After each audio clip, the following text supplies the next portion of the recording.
Γεια χαρά παιδιά, σε αυτό το βίντεο θα δείτε ένα απόκομμα από μια συνεδρία που είχα με ένα λογάκι το οποίο είναι ένα νεαρό αραβικό, αρσενικό, το οποίο θα χαρακτηρίζαμε ως υπερβολικά reactive, δηλαδή έχει πολύ έντονο αυτό το ένστικτο της φυγής ή τέλος πάντων του πανικού και θα το ενεργοποιήσει δηλαδή πολύ εύκολα. Δεν έχουμε πολλά περιθώρια λάθους, γι' αυτό με κάλεσε και ο συγκεκριμένος ιδιοκτήτης, επειδή είχε μια πολύ πετυχημένη συνεδρία όπως λέει, και μετά ξαφνικά το άλογο άρχισε να τρέχει ανεξέλεγκτα και ασταμάτητα για 3 ώρες μέσα στη στρογγυλή περίφραξη, μέχρι που κάποια στιγμή κατάφερε να πηδήξει και να δραπετεύσει. Και το κακό είναι ότι αυτά τα άλογα, κυρίως αν είναι αραβικά, είναι θερμόαιμα, δεν έχουν ιδιαίτερο πρόβλημα να τρέχουν και να φεύγουν, δηλαδή δεν κουράζονται τόσο εύκολα, μπορεί να τρέχουν μέχρι να σκάσουν, κάτι το οποίο μπορεί να είναι και επικίνδυνο τόσο για εμάς όσο και για τα ίδια, ιδιαίτερα αν προσπαθούν να δραπετεύσουν με αυτόν τον επικίνδυνο τρόπο, να περάσουν μέσα από περιφράξεις.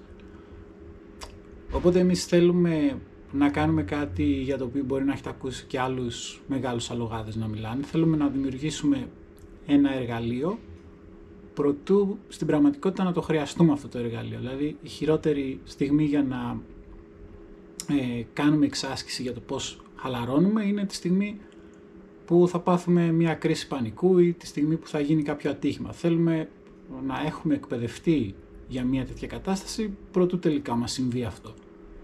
Και αυτό θα προσπαθήσω να κάνω σε αυτό το βίντεο, δηλαδή να δημιουργήσουμε ένα ξεκάθαρο και προβλέψιμο μοτίβο συμπεριφοράς, να σχηματίσουμε μια τέτοια συμπεριφορά που να δείχνουμε στο άλογο ότι είναι προτιμότερο και πολύ πιο εύκολο από το να ξεφύγεις, να έρθεις κοντά στον άνθρωπο όπου θα βρεις και περισσότερη άνεση και περισσότερη χαλάρωση.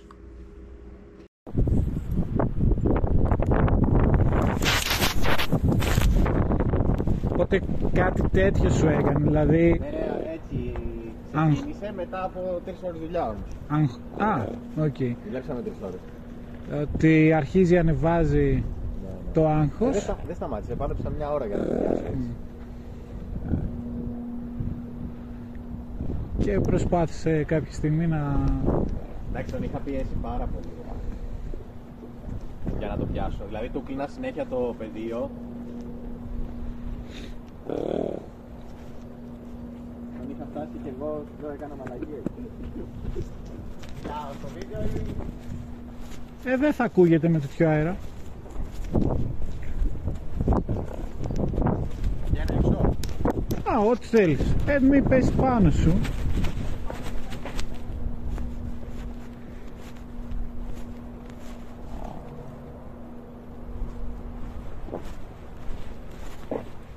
Αυτό που σκέφτομαι έτσι σε τέτοιες περιπτώσεις είναι ότι για το άλογο είναι πολύ εύκολο να αρχίσει να ξεφεύγει προς αυτή την άβυσσο, το σκοτάδι, ότι τώρα έχω αγχωθεί και πρέπει να φύγω. Αλλά είναι τόσο ένστικτο όσο να σε κάψω με τον αναπτήρα και να τραβήξει το χέρι σου. Και εδώ θέλω να δημιουργήσω έτσι ένα ερέθισμα για να του τραβήξω λίγο την προσοχή, αλλά θέλει να προσέχεις την ώρα που δημιουργείς αυτή την πίεση, να μην το κάνεις χειρότερο και αντί να τον τραβήξεις προς τα εσένα, να θέλει να φύγει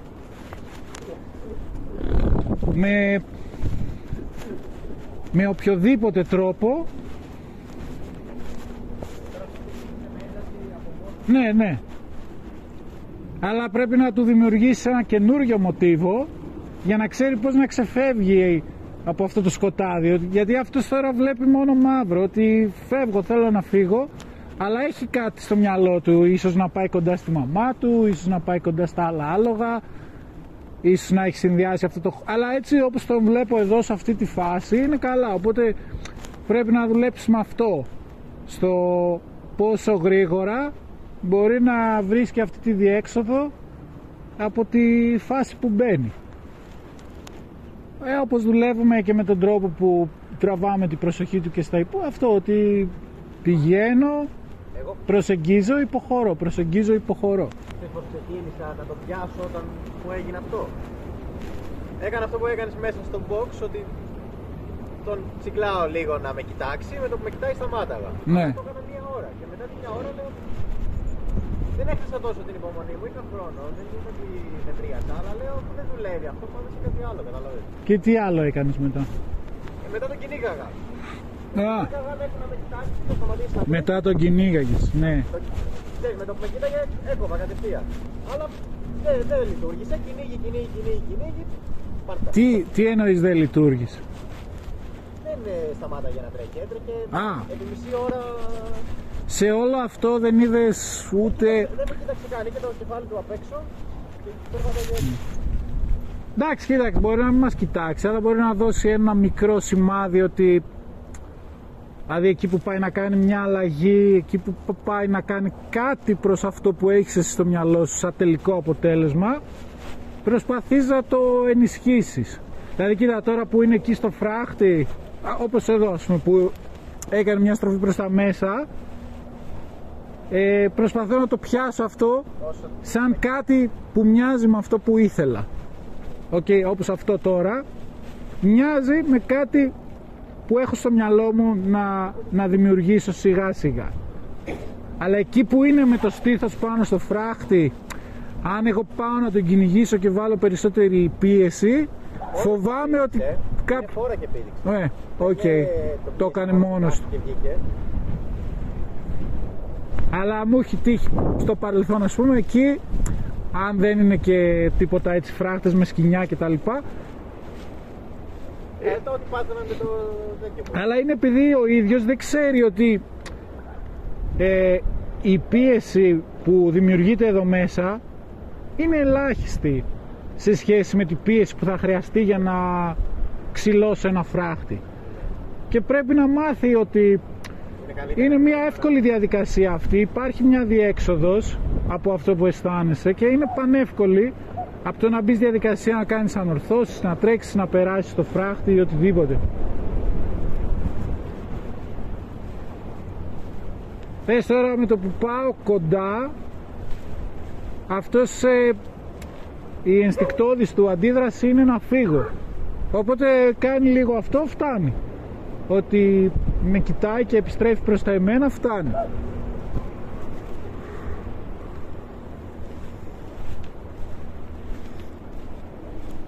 Τέλεια, μπράβο.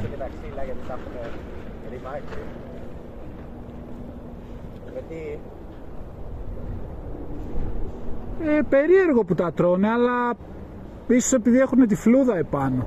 Πέταξα δυο ξύλα μέσα να τρώνε τα κάτω. Εκείνα δεν τους αρέσουν. Εδώ που τα έχεις βάλει ωραία.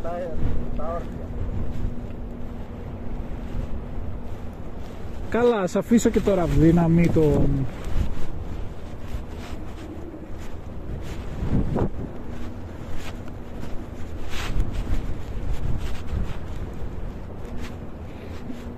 Και τώρα θα πάω λίγο από εδώ, ωραία. Και τώρα θα πάω λίγο από εκεί.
Θέλω να δω αυτή τη φορά εάν μπορεί να έρθει αυτός κοντά και να μην πάω να τον πιάσω εγώ ή να τον ακουμπήσω, αλλά εάν θέλει να προσεγγίσει αυτός πρώτα.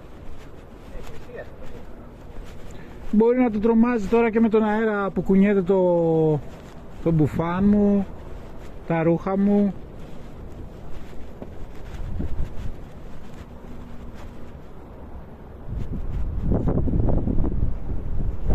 Έτσι κάνει λίγο αυτό και... Έλα ρε Γιασεμάκη, έλα ρε μωρό.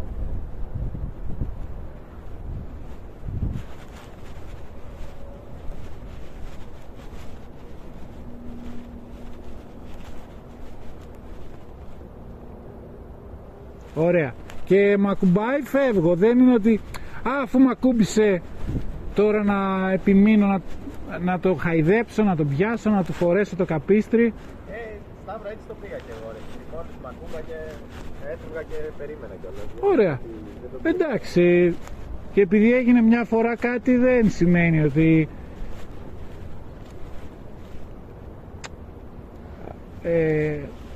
μια κακή εμπειρία καθιερώνει τον τρόπο που βλέπουμε όλη την κατάσταση.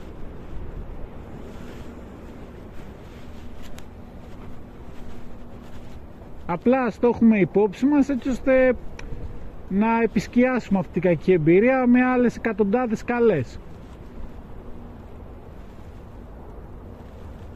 Αν έχεις τώρα 100 καλές μέρες και μία που πήγε άσχημα, ούτε θα το θυμάσαι. Αν και εμείς έχουμε τη τάση να θυμόμαστε... Ναι.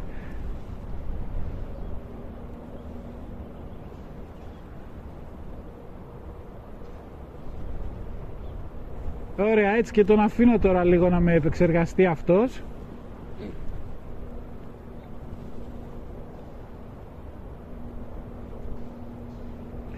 Οι 3 ώρες που λες ας πούμε ότι δουλέψατε είναι πάρα πολλές. Κουράστηκε.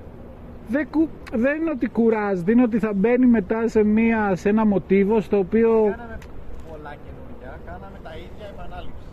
Η αλληλεπίδραση με το άλογο είναι πάντοτε έρχομαι γιατί σου ζητάω να κάνεις κάτι.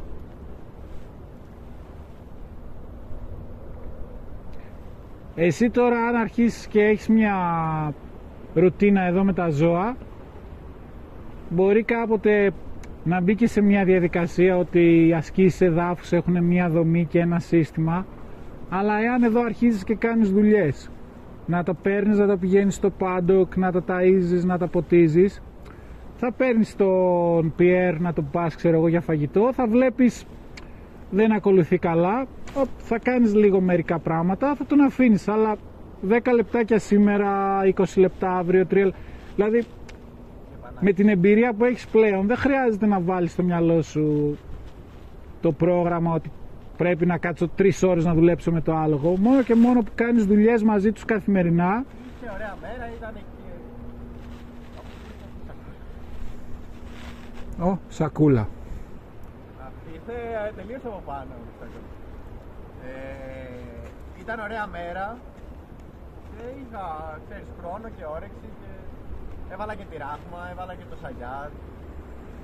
Ναι, μπορείς να το κάνεις και έτσι, απλά μην αγχώνεσαι ότι επειδή είναι πουλάρι πρέπει να έχω ένα πρόγραμμα. Ναι, κατάλαβα. Ότι εάν κάνεις κάθε μέρα πραγματάκια μαζί τους θα τα εκπαιδεύεις κάθε μέρα επειδή βάζεις το καπίστρι, τα πηγαίνεις από εδώ από εκεί, γιατί πλέον θα το κάνεις συνειδητά ότι δεν πήγε έτσι όπως είχα στο μυαλό μου ότι θα πάει ένα άλογο από το σημείο Α στο σημείο Β, το θέλω όμο με όμο την ώρα που το οδηγώ.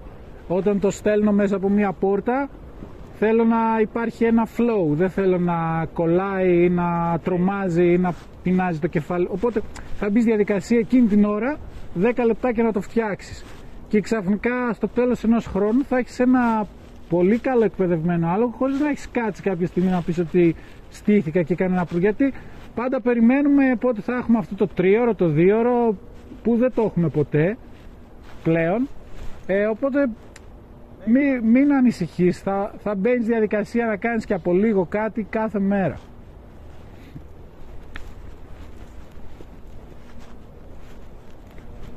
Τέλεια, άψογα. Ωραία, αυτό θέλουμε.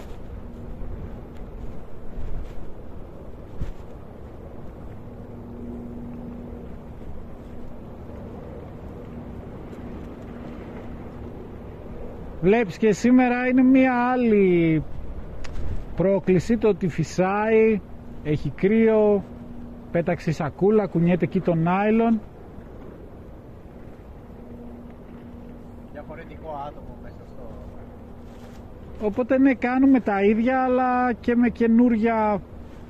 με καινούριο χρώμα.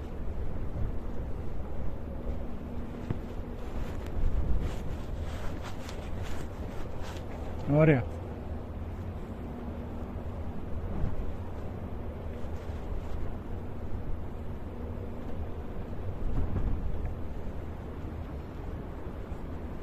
Μέχρι τώρα πάντως είναι αρκετά αντιστακτικός μαζί μου. Με προσεγγίζει αυτός, αλλά δεν ξέρω αν πάω να βάλω εγώ το χέρι μου κάπου αλλού επάνω του. Τώρα θέλω λίγο να με κοιτάξει. Ωραία. Και εδώ θέλω να είμαι πολύ ξεκάθαρος, γιατί κάποιοι είναι ότι με το που πηγαίνουν προς τα καπούλια θέλουν το άλογο να γυρίζει, αλλά εμένα δεν μου αρέσει αυτό. Θέλω, εάν θα κάνω κάτι ενεργά με το σώμα μου, με θυσία αυτό, γιατί μόλις άρχισα να το δείχνω τα καπούλια είχε μάθει μόνο, δηλαδή με το που πήγαινα στο πλάι έκανε καπούλια. Αυτό δεν είναι ωραίο, ναι. Με μισή ώρα να πηγαίνω στο πλάι και να μην του ζητάω τίποτα, να μένει εκεί. Έτσι. Πρέπει να μπορούμε να πηγαίνουμε γύρω από όλο το άλογο χωρίς αυτό να ανησυχεί. Αλλά εάν δημιουργήσουμε λίγη ένταση με το σώμα μας, ότι hey, πού είσαι, θέλω την προσοχή σου, τότε να γυρίσει. Ναι, το μαζέψαμε. Αυτά εντάξει, πιστεύω ότι έλα ρε για σένα και μήνα. Νομίζω ότι τα έχω σε καλό επίπεδο αυτά. Και να τα διορθώνω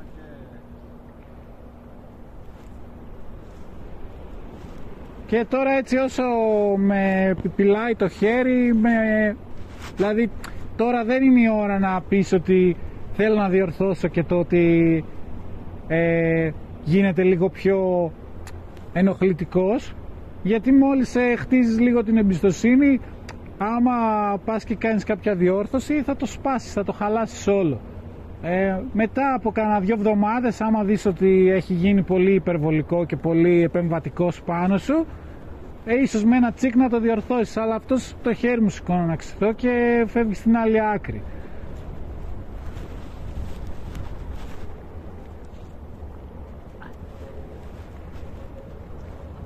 Ωραία, τον ακούμπησα λίγο εδώ, φεύγω.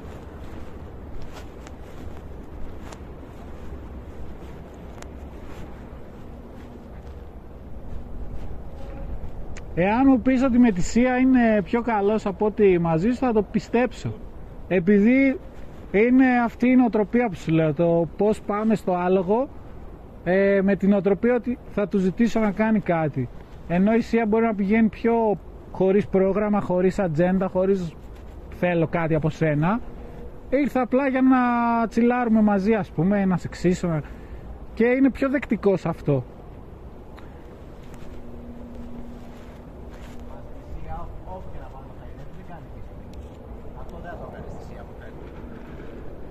Αφήνει να μπει και από κάτω. Δεν κάνει τίποτα, καταλαβαίνω.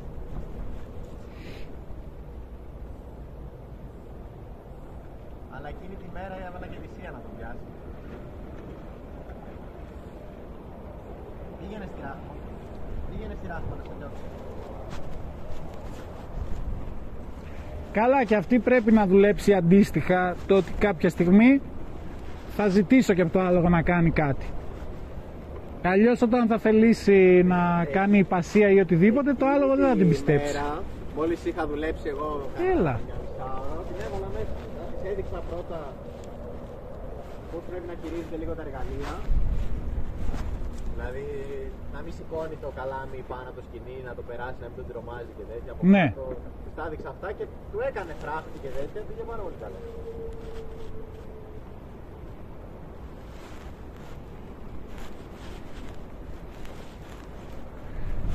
Δηλαδή ιδανικά σήμερα θα ήθελα να μπορώ να πάω να τον ξύσω και τον ποπό, αν θα με αφήσει. Τι θα πω. Α, ωραία.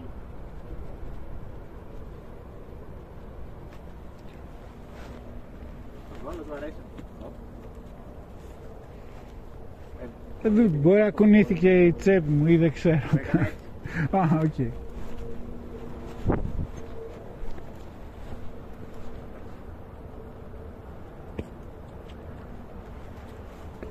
Έχεις με αυτόνα τώρα που είναι τόσο ευαίσθητος, γι' αυτό δεν θέλω να είναι ότι όπου πάω θέλω να με κοιτάει, όπου πάω θέλω... Γιατί μπορεί να σε κοιτάει και να έχει την προσοχή του σε σένα, μπορεί όμως και να προστατεύεται. Δηλαδή ότι προστατεύω το σώμα μου. Και δεν θέλω να του δίνω αυτή την εντύπωση ότι εάν πάω εδώ πίσω θα βάλω πίεση, θα κάνω κάτι που θα σε τρομάξει. Θα έρθω εδώ πίσω και θα κάνω κάτι ευχάριστο.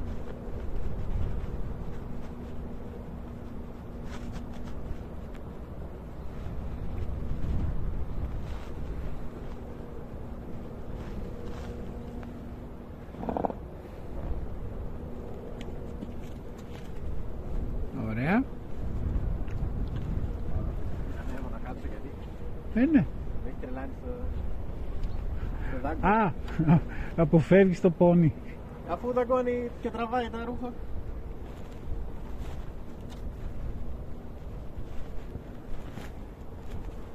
Όχι, πίσω θα πάμε. Εδώ.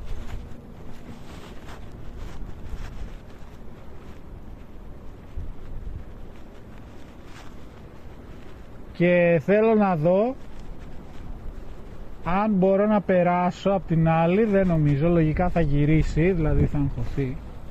Α, τέλεια. Μπράβο. Και τώρα θα πάω από αυτή την πλευρά.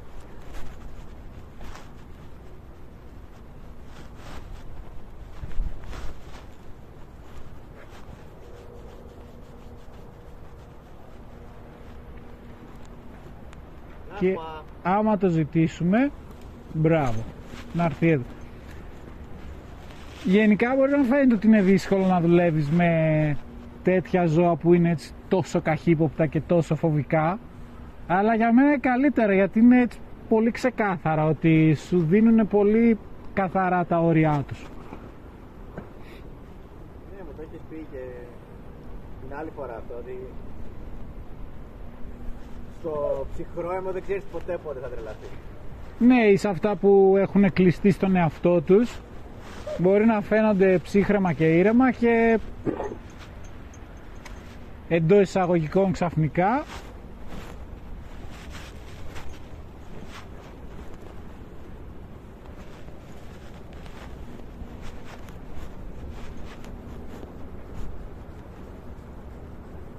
ωραία.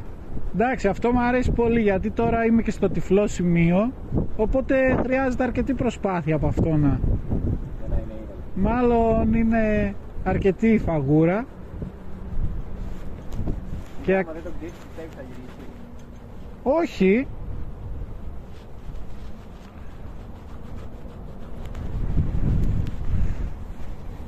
Απλά είναι αυτό που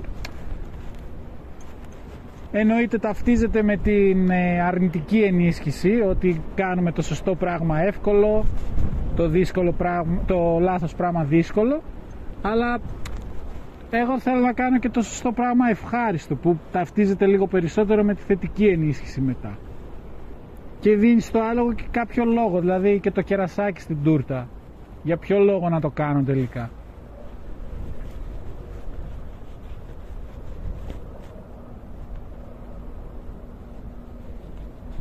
Λες να περάσει μέσα? Καλά, πόνι είναι. Δεν, θα τα κάνει τα μαθηματικά και θα το λύσει τον αλγόριθμο.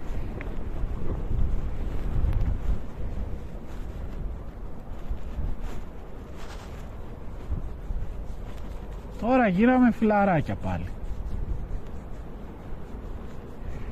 Λοιπόν, και δεν πειράζει ότι σήμερα δεν χρειάζεται και πάρα πολύ για να φύγει από τη φάση που είναι τώρα. Δηλαδή ξέρω ότι μια χαζομάρα να κάνω, μια λάθος κίνηση, κάηκα.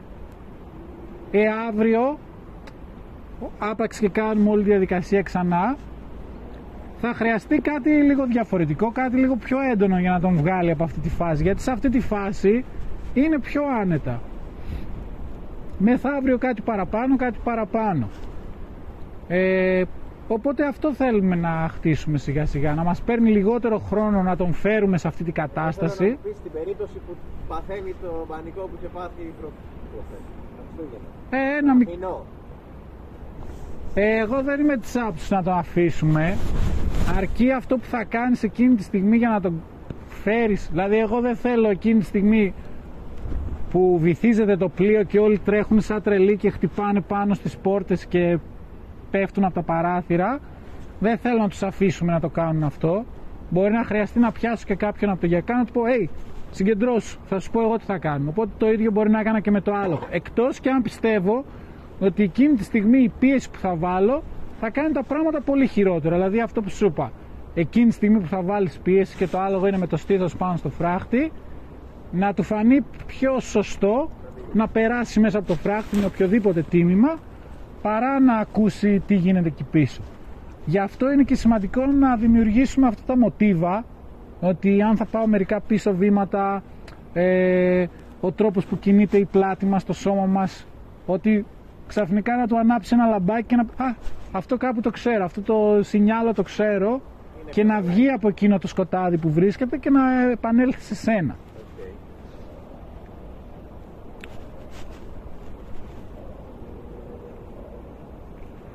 Και ο μόνος τρόπος δηλαδή τώρα με δάγκωσε το γιακά, δεν είναι η στιγμή σήμερα να τον διορθώσω, να κάνω και τέτοια ξέρω εγώ, γιατί θα χαλάσω αυτό που έχω φτιάξει μέχρι τώρα.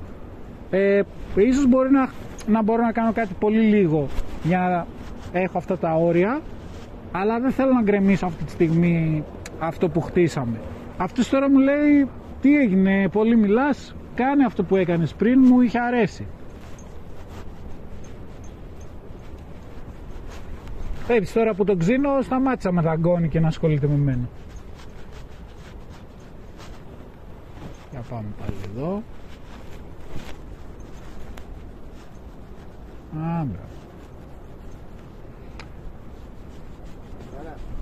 Η αλήθεια είναι ότι... Ωραία, είπες πως τον επαναφέρω τη στιγμή που βυθίζεται το πλοίο και θέλει να πηδήξει τη θάλασσα. Το κάνεις τώρα, δηλαδή δεν περιμένεις πότε θα βυθίζεται το πλοίο για να κάνεις την εξάσκηση ασφαλείας, θα την κάνεις τώρα.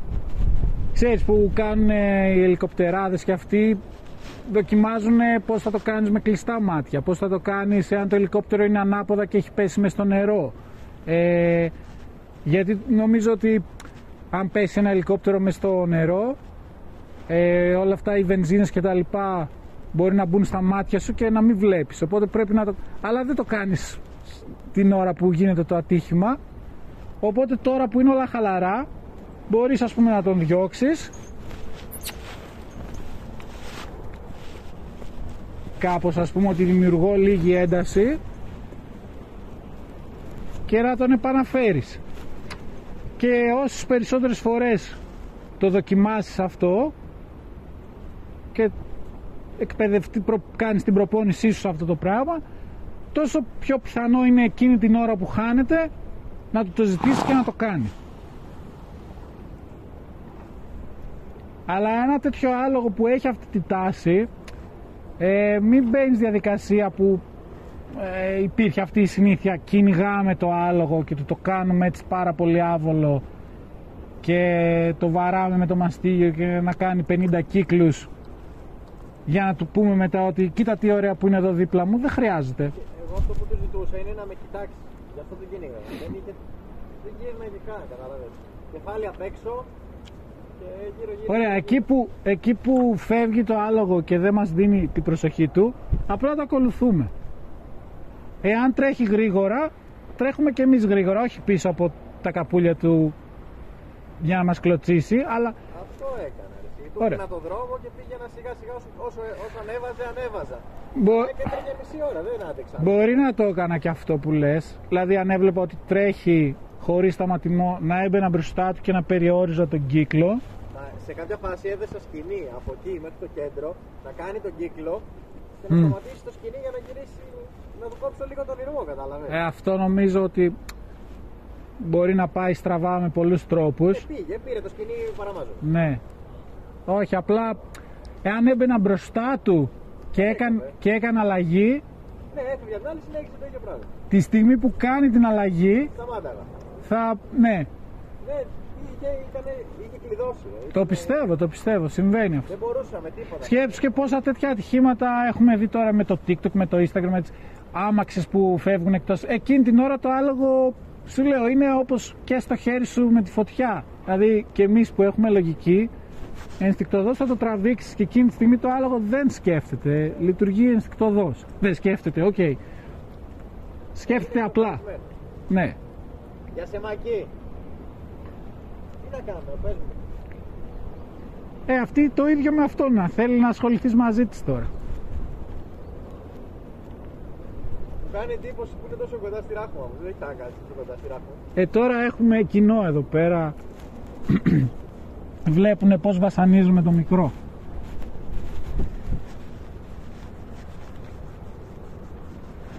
Και εντάξει, το βασικό, σε πολλούς το λέω αυτό, μην το παίρνεις προσωπικά. Δηλαδή δεν ήταν κάτι που έκανε σε σένα και για σένα. Έτυχε να φύγει και να χαθεί εκείνη τη στιγμή και δεν έχει να κάνει με το πόσο συμπαθεί, πόσο καλός μπαμπάς είσαι ή οτιδήποτε. Βλέπεις, αυτή η διόρθωση μικρή ήτανε και πόσο μεγάλη απάντηση πήρα.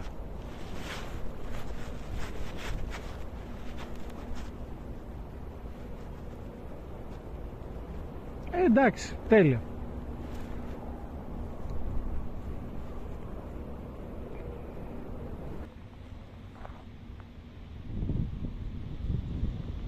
Ξανά.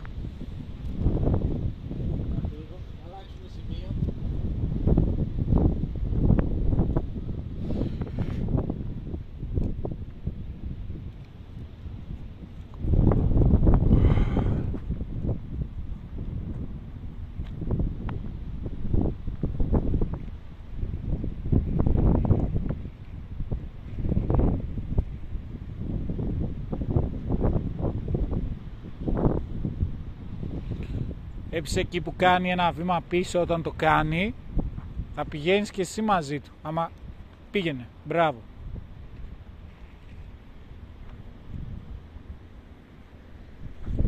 Και τώρα, ωραία.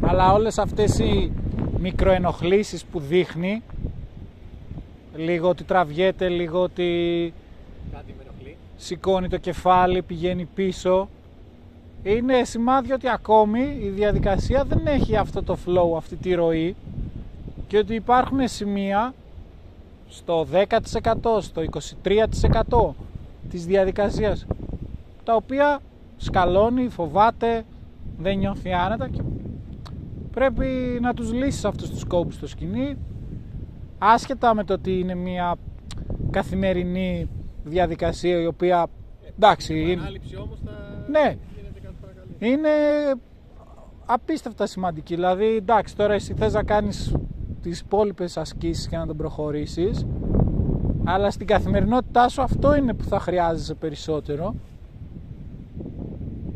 Κοίτα, κουνάω τα χέρια μου και είναι τουλάχιστον πριν. Ναι. Αλλά το ότι σταματάς όταν πηγαίνει πίσω, είναι ότι αυτή είναι η εντολή για να πάω πίσω, κατάλαβες. Ναι, Όταν ο Γιάννης κάνει το γλάρο, πάω πίσω. Και θα μπορούσε να είναι έτσι, κανένα πρόβλημα με αυτό. Αν θέλεις έτσι να κάνεις το αεροπλανάκι και το άλογο να πηγαίνει πίσω. Συνήθως κάνω αυτό για πίσω. Ωραία. Αλλά όχι να κάνω έτσι και να φεύγει. Τότε αυτό πρέπει. Δεν έχεις να κάνεις όλα αυτά. Μπράβο και το σκηνή βέβαια, αλλά δεν έχει σημασία. Εγώ θα το έκανα λιγότερο αρχικά, γιατί τον ανησυχεί πάρα πολύ. Και τώρα που κάθεται ίσως σταματούσα. Και μετά λίγο περισσότερο, λίγο περισσότερο. Δηλαδή πλέον δεν υποστηρίζω αυτή την εκδοχή της απευαισθητοποίησης που το κάνω μέχρι το άλογο να πνίγεται. Γι' αυτό και στα αγγλικά το λένε flooding, ότι το πνίγω με πληροφορίες, άστα με το γεγονός ότι το άλογο δεν μπορεί να αναπνεύσει και πνίγεται ή είναι στο λάκκο με τα φίδια, και κάποια στιγμή σβήνει εντελώς το μηχανισμό της φυγής, αλλά αυτό είναι σαν να έχει παγώσει, σαν το ελάφι που βλέπει μπροστά του το αυτοκίνητο που έρχεται και παγώνει.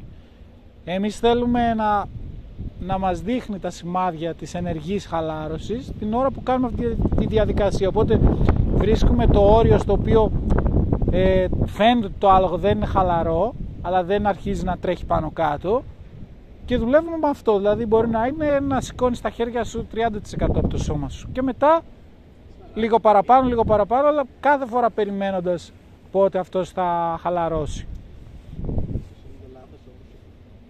Αλλά έτσι όπως το έκανες πριν, θα ήταν η διαδικασία που θα ακολουθούσες για να μάθει να πηγαίνει πίσω όταν σηκώνω τα χέρια στο ύψος των ώμων μου.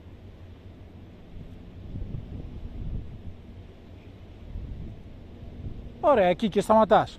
Okay. Δεν χρειάζεται κάτι παραπάνω, αφού βλέπεις την... Εδώ θέλω να έρθει.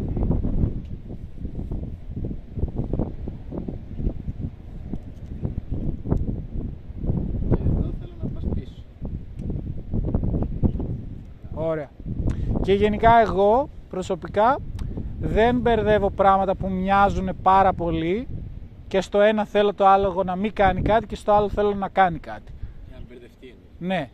Δηλαδή, απλά θα τύχει να σηκώσω τα χέρια μου και δεν θα τύχει. Απλά θα τα κάνω σε ξεχωριστές στιγμές, έτσι ώστε να μην μπερδεύονται. Δηλαδή, εάν θέλω το άλογο να κουνάει τα καπούλια του πηγαίνοντας προς τα πίσω και χρησιμοποιώντας το ραβδί, δεν θα κάνω αυτό και αμέσως μετά θα αρχίσω να χτυπάω το ραβδί γύρω-γύρω από όλο το άλογο για να απευαισθητοποιηθεί σε αυτό. Θα τα ξεχωρίσω, έτσι ώστε να είναι λίγο πιο εύκολο, ειδικά στην αρχή, να καταλάβει ότι αυτά τα δύο πράγματα δεν είναι το ίδιο και αυτό που έχει σημασία είναι η γλώσσα του σώματος του χειριστή και όχι τόσο τι κάνει με το εργαλείο.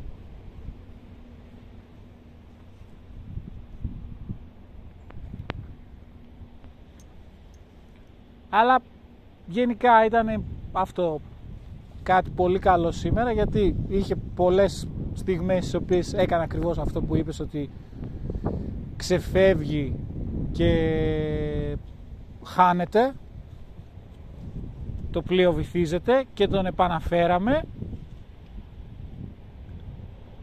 και το φτάσαμε στο βαθμό που αυτό το οποίο φοβότανε τουλάχιστον τώρα είναι διαχειρίσιμο. Αλλά και πάλι σου λέω, σαν βιντεοκασέτα που έχει κάποια σημεία τα οποία είναι φθαρμένα, πρέπει να κάτσεις να τα δουλέψεις αυτά. Δηλαδή εκεί που πας να δέσεις το καπίστρι, εκεί που πας να τον προσεγγίσεις, να το βάλεις και κάνει μερικά πίσω βήματα, σηκώνει ψηλά το κεφάλι κτλ, μας δείχνει ότι κάπου λίγο σκαλώνει, κάπου δεν του αρέσει η διαδικασία ή τη φοβάται και πρέπει να του δείξουμε σιγά σιγά, τον ακολουθείς εδώ μαζί του, ωραία,